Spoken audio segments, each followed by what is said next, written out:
bienvenue sur A Dylan Story. Et aujourd'hui, je suis accompagné de mon frère Théo. Bonjour à tous et à toutes. Et on est là pour vous parler de Péninsule, un film sorti le 21 octobre 2020. Qui est directement la suite de Dernier Train pour Busan. Exactement. Et qui est toujours par le même réalisateur, puisqu'il s'agit de Song Ha-yeon. Désolé pour la prononciation. C'est un réalisateur sud-coréen qui a fait 3 films, dont le Dernier Train pour Busan, justement. Alors, de quoi ça parle? Eh ben, ça parle de la péninsule sud-coréenne, puisqu'en fait, la Corée du Sud, a été complètement enfermée, a été mis en quarantaine en fin de compte pour que rien n'y sorte. Et du coup, ça part de 4 personnes qui viennent de la Corée du Sud justement et qui est vue comme des étrangers à Hong Kong et qui ne s'en sortent pas puisqu'ils sont un petit peu rejetés par la société, qui les voient un petit peu comme des monstres. Et du coup, ils vont être envoyés par un espèce de mafieux récupérer un camion qui contient 20 millions de dollars. Voilà le speech. Ouais, c'est tout simplement ça.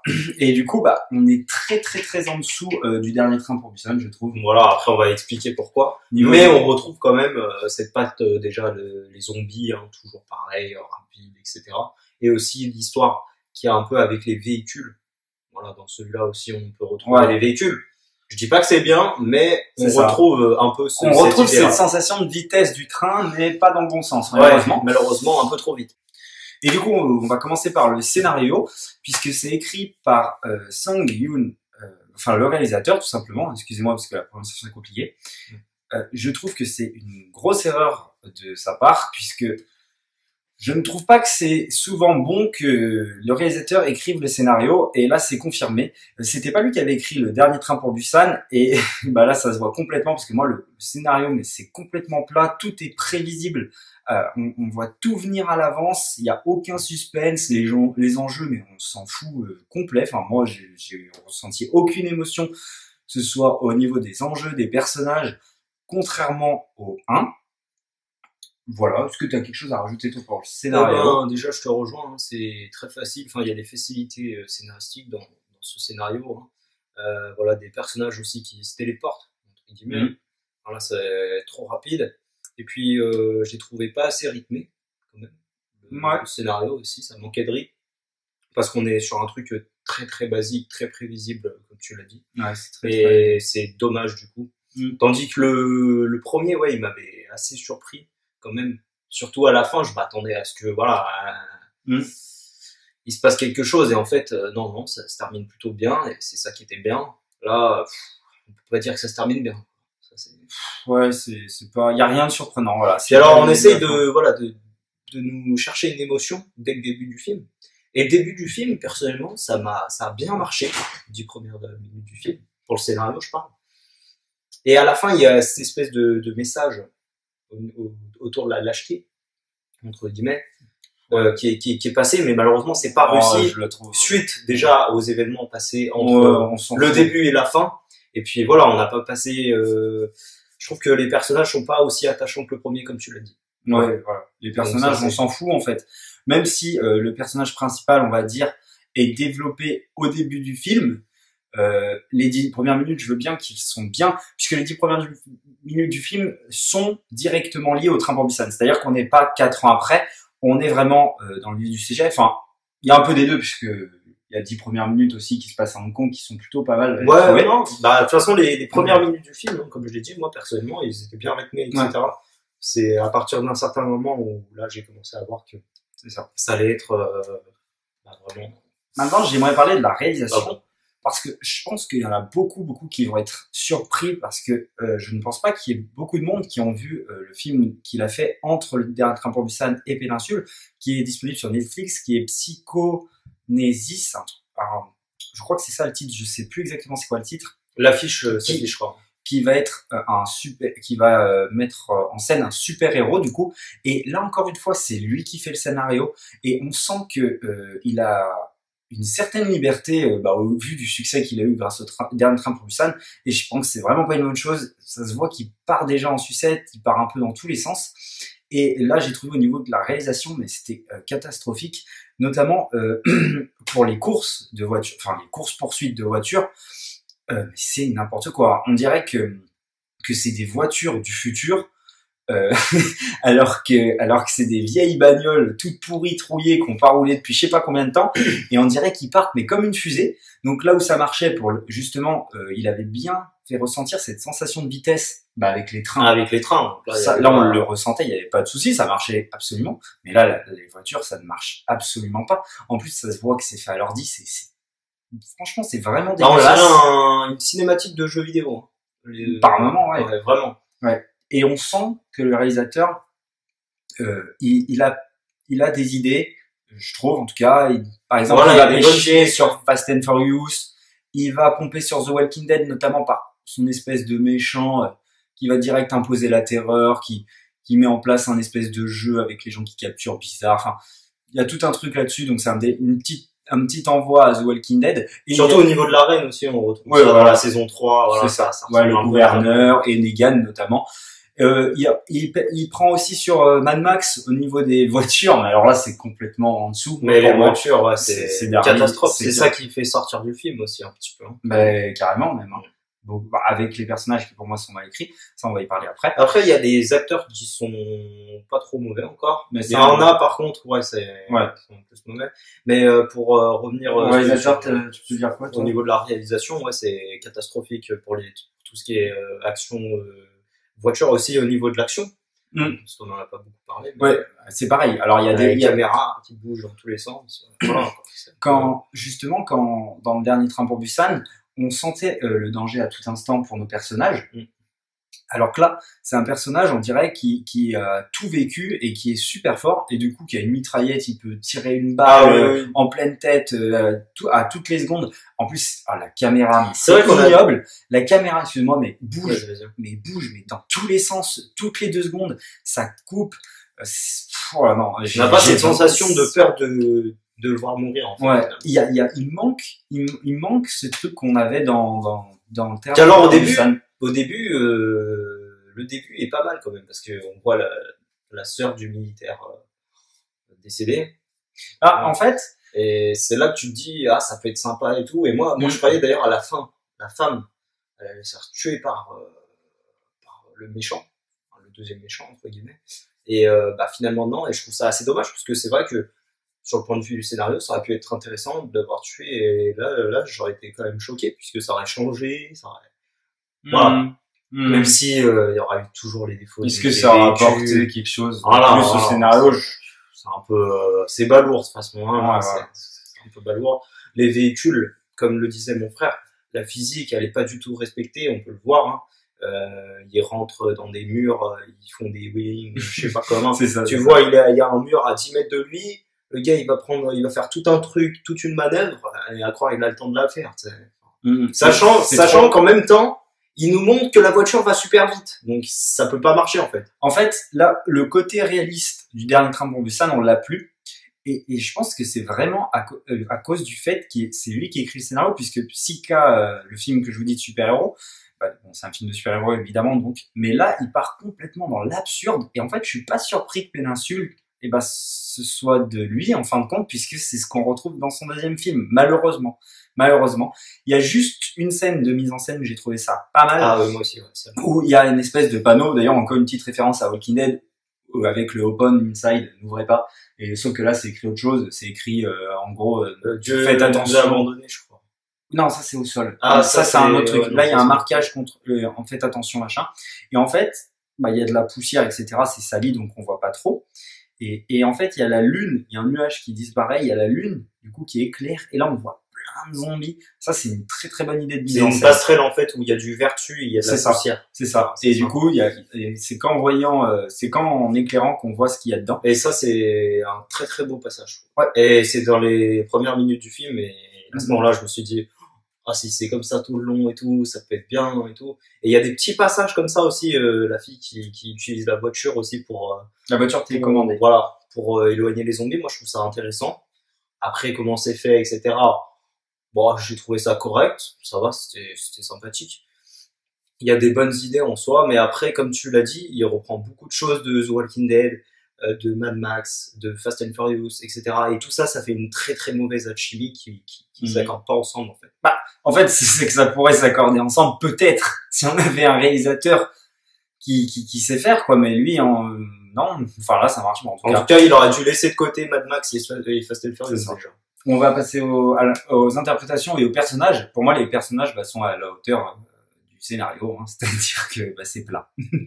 Non, on s'en fout. Pour moi, moi, il y a aucun personnage qui m'a poussé à dire, à être derrière lui, notamment le héros ou les personnages alliés qu'il rencontre, ou même le méchant qui m'a fait complètement ni chaud ni froid. D'ailleurs, il y en a deux de méchants. Qui se tirent un peu l'haricot, mais c'est d'un ridicule. C'est des méchants ridicules, ouais. C'est ça.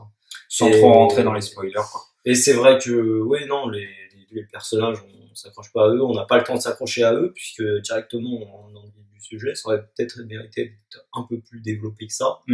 Et pourquoi pas par la suite, voir ce scénario, mais un peu remanié.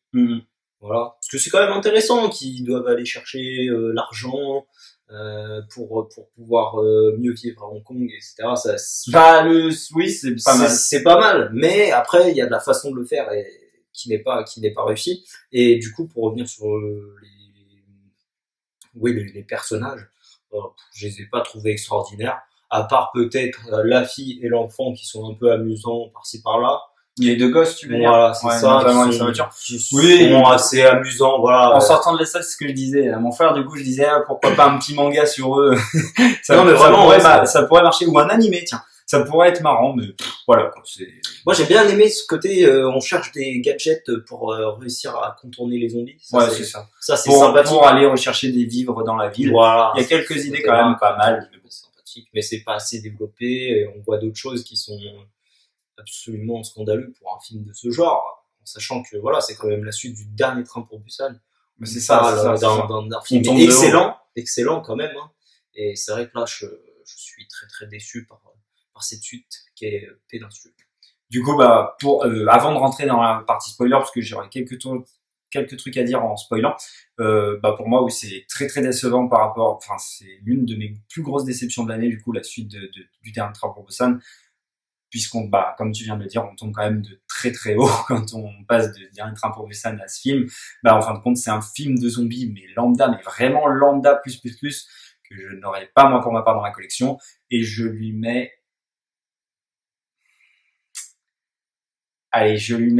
2 sur 5. Mauvais. Voilà. 2 sur 5. Je vais lui mettre la même note. Par contre, je tiens à revenir sur quelque chose quand même, c'est qu'au début, et j'en avais parlé à mon frère, même avant de voir le film, j'avais vu aucune bande-annonce personnellement. Je me suis dit, putain, mais ça aurait été cool qu'il le fasse par exemple dans un bateau, quoi, au lieu de le faire dans une ville, tu vois, pour garder ce principe des véhicules.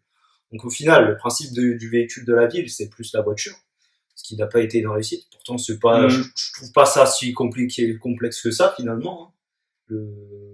C'est pas. Mais est-ce que justement, en fait, moi, je pense que l'erreur, c'est de l'avoir fait en CGI. Je pense que ça doit être ça. Après, les effets spéciaux, pas réalistes en fait. Et je trouve que ça avoir pris des vraies bagnoles à la Mad Max. Voilà.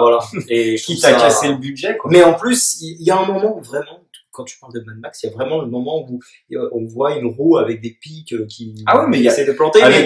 Mais on la voit très peu, hein. On voit juste le plan sur la roue et on sait pas s'il crève le pneu, on comprend rien. C'est un coup on voit la tête du mec, il fait des manœuvres, un coup on voit sa jante, l'autre il finit dans le mur, la voiture elle tombe comme ça, comme ça, vous voyez pas, mais il y a pas de, la physique est pas respectée, quoi. C'est ça. Mais pour revenir à l'idée du bateau, je pense que ça n'aurait pas marché maintenant en y repensant, puisque du coup il y a une scène au début, c'est pas un gros spoiler, qui se passe dans un bateau, et en fin de compte, il y a une zone de contamination, et tout ce qu'il fait, c'est fermer la porte, et c'est ce qu'il faisait dans le dernier Train pour Busan. Et en fait, maintenant qu'on reparle du film, je me rends compte d'un truc, c'est que il a tout simplement repris l'idée du dernier Train pour Busan au niveau, c'est-à-dire de la lumière, il ne voyait pas dans le noir, etc., du bruit, etc.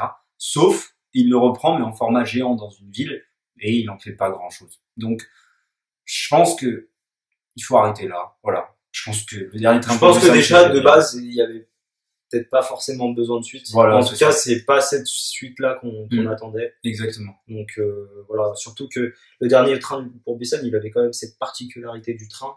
Et là, on n'a pas trouvé de particularité. Ou alors, ce qui aurait été intéressant, c'est reprendre le personnage principal du 1, c'est-à-dire le père, est montré, puisque c'est de son usine à Busan que part la bactériologie, tout simplement. Donc, peut-être plutôt un préquel plutôt qu'une suite. Voilà. Maintenant, on va rentrer dans la partie spoiler quand même, puisque du coup, je voulais juste revenir sur la fin, puisque la fin, il nous refait le coup du père qui se sacrifie, sauf que là, c'est la mère qui se sacrifie, mais en fait, non, elle se sacrifie pas parce que il y a un autre personnage qui va pour l'aider, parce qu'en fait, depuis le début, il peut l'aider, il y a même l'armée qui est là et qui peuvent les aider. Elle se sacrifie, on comprend pas pourquoi, mais voilà, il y a ce sacrifice, mais qui n'arrive pas d'ailleurs. Et tu vois, c'est pour ça que je te disais que le scénario aurait été mieux, peut-être en tuant la femme, parce qu'il y aurait pas eu tout ce baratin. C'est ça. Et déjà, l'hélico, c'est un peu... Et alors, aussi, du coup, donc ça, on le sait. Moi, je le savais, d'ailleurs, ça, on n'en a pas parlé. Mais du coup, pour rentrer dans la péninsule, il faut aller en bateau. C'est les mafieux qui les emmènent au bateau et qui les attendent pour le camion. Évidemment, on se le dit que de toute façon, quand ils vont revenir avec le camion, ils vont les fumer, ils vont vouloir se tuer. Sauf que du coup, c'est pas eux qui ramènent le camion, puisque c'est le méchant qui arrive à leur piquer leur camion. Le méchant arrive pour piquer le camion. Évidemment, il se fait tuer, hein, puisque eux, ils veulent tout l'argent pour eux. Et là, donc tout ça, ça servait à rien, hein, en fin de compte. Et là, il dans son dernier instinct, il enclenche la marche arrière du camion, qui fait que le camion recule, qui fait que les portes du bateau ne ferment pas, et du coup, les zombies peuvent rentrer pour tuer tout le monde. Non, ouais, ça c'est... Raconté comme ça, voilà. Et donc, le camion, bah, il reste là où il est et on s'en fout, en fin de compte, des 20 millions de dollars, là.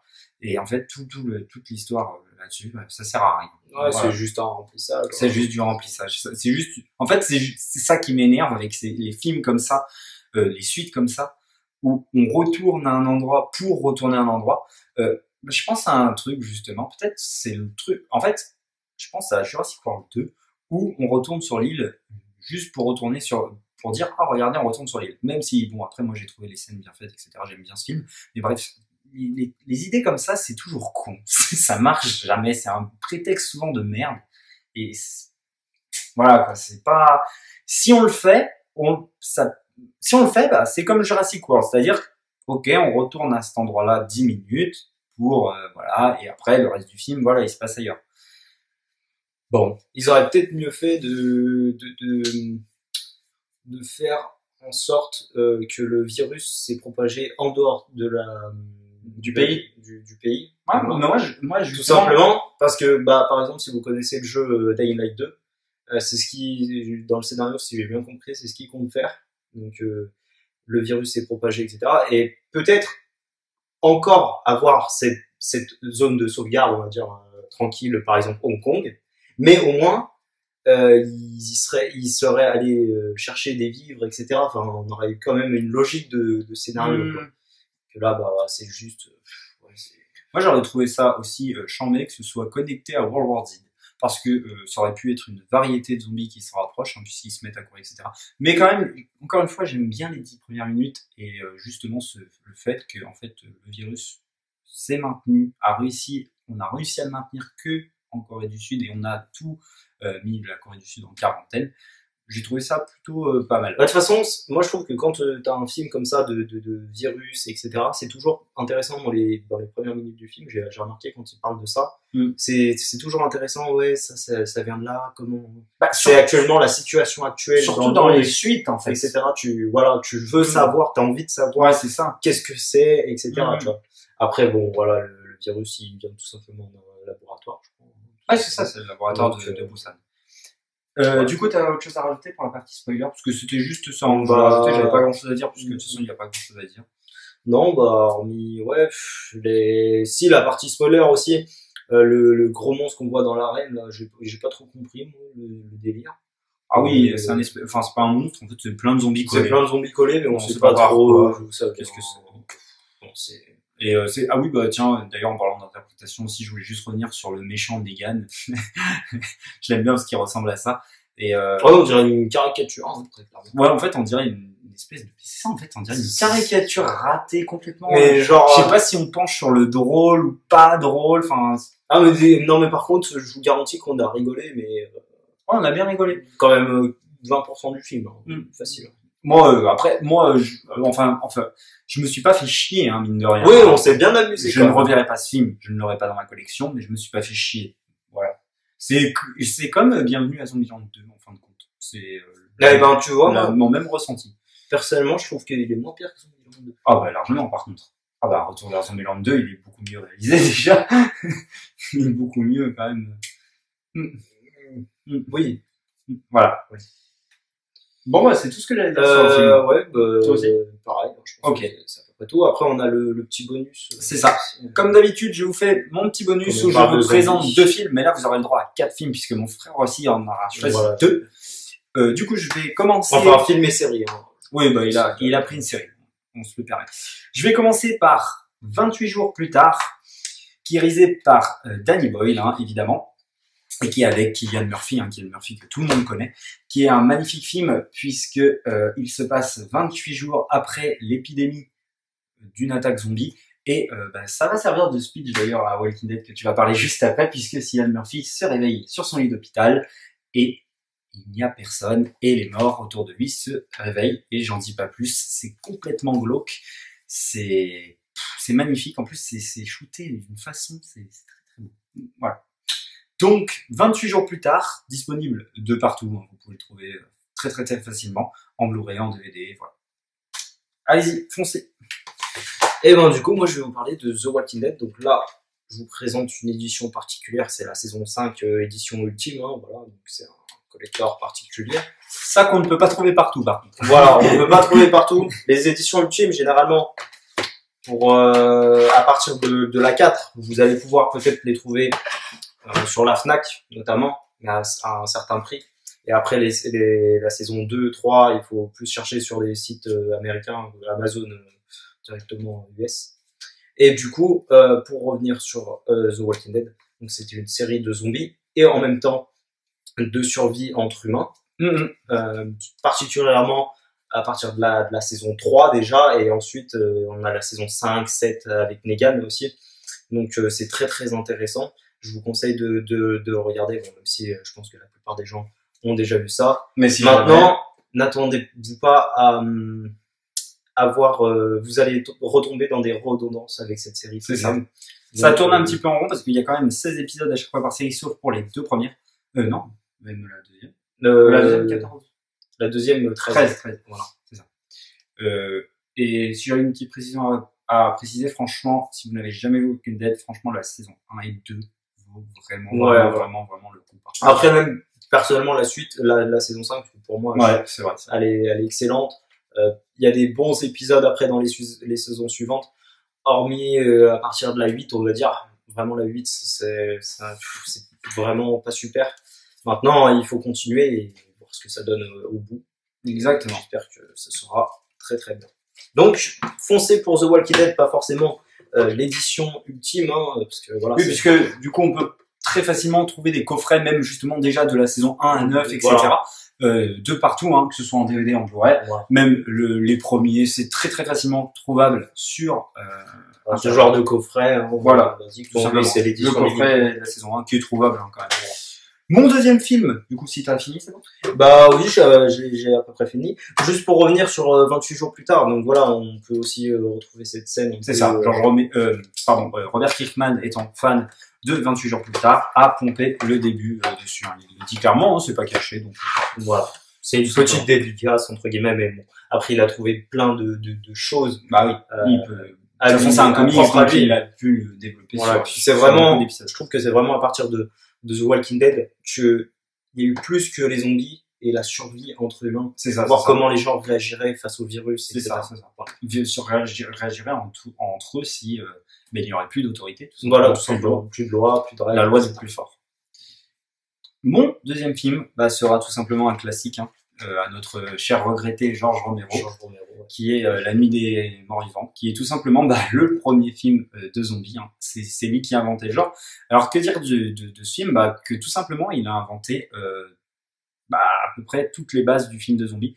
C'est-à-dire que comment il se relève, la morsure, les enjeux.